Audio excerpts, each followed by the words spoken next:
Halo semuanya, selamat datang dalam pembahasan kita hari ini. Saya ingin mengajak Anda semua untuk membayangkan sebuah situasi yang sangat dekat dengan kehidupan sehari-hari kita. Bayangkan, Anda sedang terburu-buru menuju kampus atau kantor, lalu Anda harus mengirim pesan kepada dua orang yang berbeda. Orang pertama adalah sahabat karib Anda, dan orang kedua adalah dosen pembimbing atau atasan Anda di tempat kerja. Kepada sahabat Anda mungkin akan mengetik, sorry telat, OTW nih, macet parah. Tapi, apakah Anda akan mengirim pesan yang sama persis kepada dosen atau atasan Anda? Tentu tidak, bukan? Anda pasti akan mengubah kalimatnya menjadi lebih sopan, seperti, mohon maaf Bapak atau Ibu, saya kemungkinan terlambat hadir karena terjebak kemacetan. Pertanyaannya, mengapa kita secara otomatis mengubah cara kita berkomunikasi? Padahal inti pesan yang ingin disampaikan itu sama persis, yaitu kita terlambat karena macet. Nah, fenomena inilah yang dalam ilmu linguistik disebut dengan ragam bahasa. Nah, pada pertemuan kali ini kita akan membahas materi ini. Mari simak dengan seksama. Indikator dalam materi ini yaitu mahasiswa mampu memahami dan mengaplikasikan ragam bahasa dalam kehidupan. Hal ini sejalan dengan pepatah klasik Indonesia yang berbunyi, bahasa menunjukkan bangsa, cara bertutur cermin karakter. Mari kita bahas. Ragam bahasa adalah variasi bahasa yang terjadi karena perbedaan pemakaian, kebutuhan, dan situasi. Bahasa itu tidak kaku.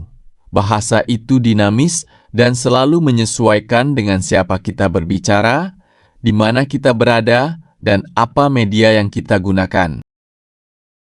Untuk mempermudah memahaminya, mari kita gunakan sebuah analogi yang sederhana.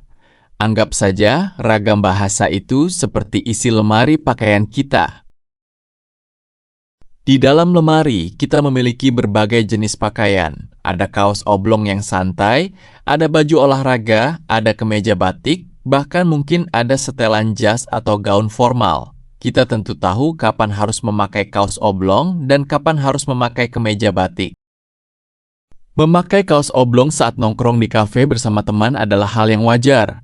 Tapi memakai kaos oblong yang sama saat menghadiri upacara kenegaraan atau wawancara kerja, itu namanya salah kostum dan tentu saja akan terlihat aneh serta tidak sopan. Sama halnya dengan bahasa. Menggunakan bahasa yang terlalu kaku dan formal saat mengobrol santai dengan keluarga akan membuat suasana menjadi canggung.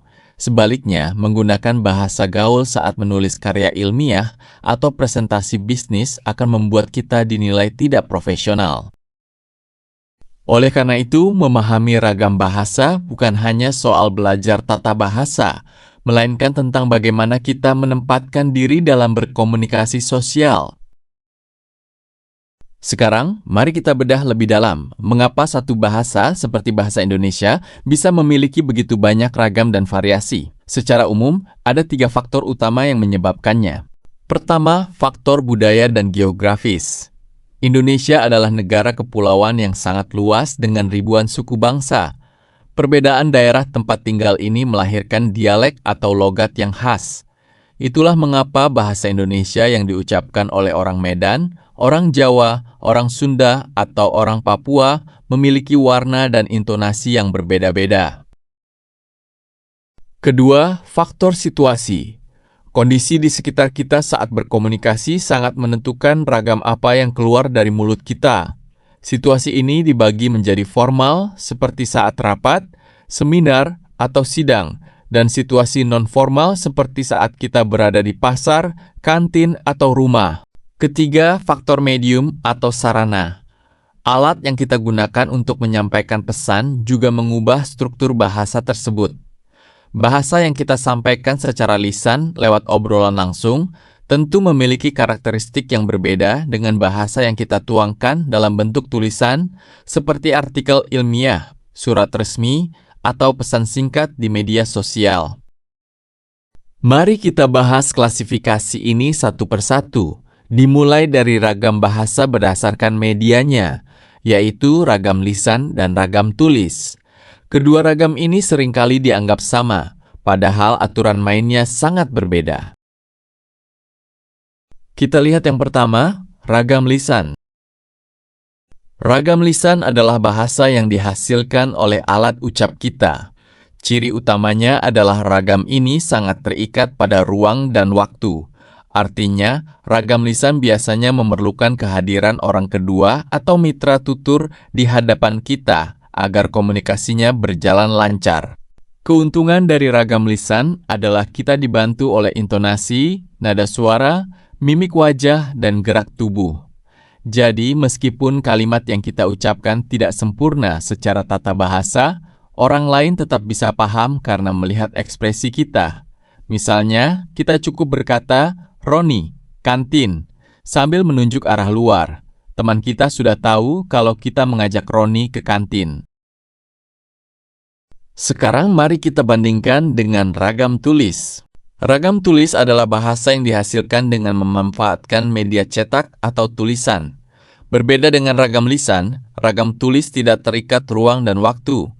Anda bisa membaca buku yang ditulis oleh seseorang yang berada di belahan dunia lain, atau bahkan ditulis ratusan tahun yang lalu.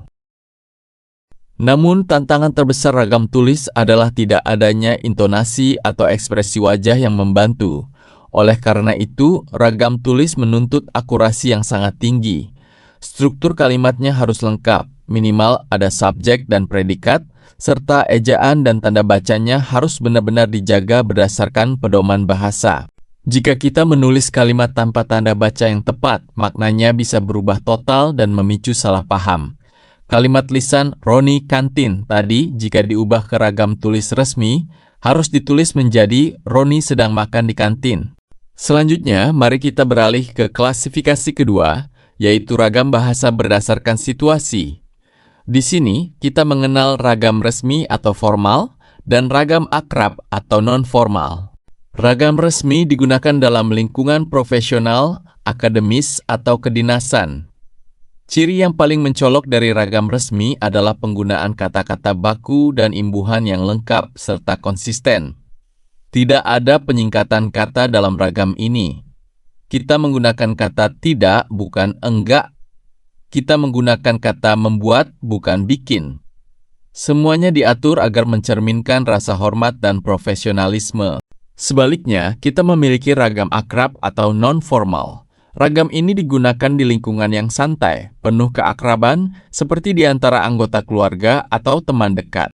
Dalam ragam akrab, efisiensi dan kenyamanan adalah prioritas utama. Kita seringkali memotong kata agar lebih cepat diucapkan. Kata sudah bergeser menjadi udah, terima kasih menjadi makasih, atau pergi menjadi pergi aja. Di sini, tata bahasa yang kaku dilepaskan agar komunikasi terasa lebih hangat, cair, dan mendekatkan hubungan emosional antar penuturnya.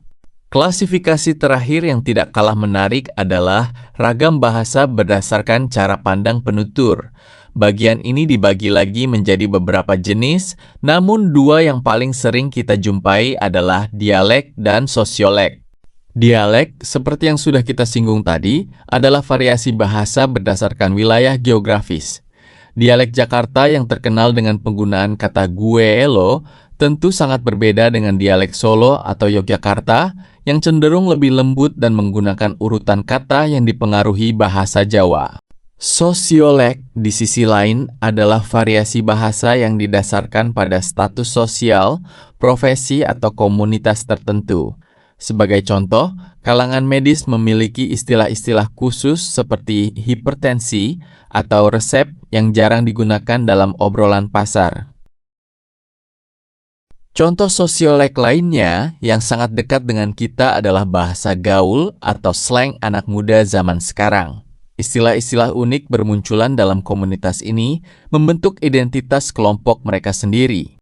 Peserta sekalian, setelah kita mempelajari berbagai jenis ragam bahasa tadi, kita sampai pada kesimpulan yang sangat penting. Kita seringkali mendengar slogan, gunakanlah bahasa Indonesia yang baik dan benar. Namun setelah memahami materi hari ini, kita tahu bahwa bahasa yang benar secara teori atau tata bahasa belum tentu baik dalam implementasi praktisnya. Oleh karena itu, esensi utama dari mempelajari ragam bahasa adalah melatih kepekaan sosial kita. Orang yang cerdas berkomunikasi bukan orang yang selalu berbicara menggunakan bahasa yang tinggi dan kaku di setiap tempat. Orang yang cerdas adalah mereka yang tahu kapan harus menempatkan ragam bahasa yang tepat pada waktu yang tepat dan kepada orang yang tepat. Terima kasih atas perhatian Anda. Sampai jumpa dalam sesi pembahasan berikutnya. Selamat menerapkan ragam bahasa yang bijak dalam kehidupan sehari-hari. Dengan saya, Sean Popo Hardy.